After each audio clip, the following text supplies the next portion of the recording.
giant unidentified creature suddenly appears in the city canal. Thousands of witnesses have no idea where it came from. Professor Bearded, who is in charge of the investigation, captures a strange sea anemone from the river. When a heat source gets close, the anemone actually turns toward it as if absorbing the heat, but when he takes the little sun away, the anemone returns to its original state. After repeating this a few times, Professor Bearded suddenly has a breakthrough.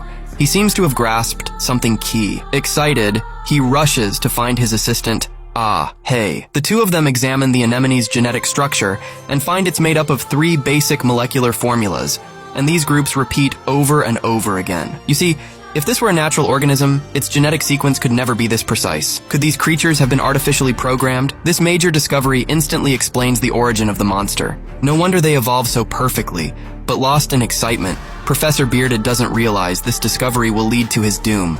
That night, he meets with the military representative, Flathead, and hands over his research results. Flathead looks at them and is shocked. He immediately insists on transferring Professor Bearded to Washington for heavy protection.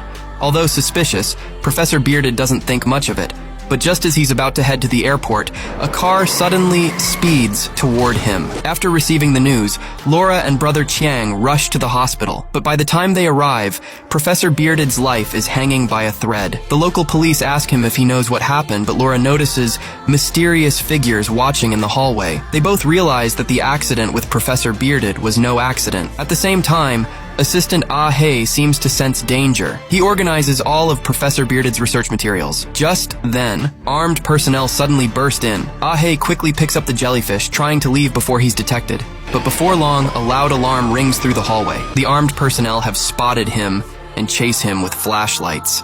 Hey runs for his life, but in his panic, he crashes into the sharp edge of a piece of equipment. Gripping the pain, he uses his familiarity with the layout, and in a last-ditch effort, escapes into the elevator.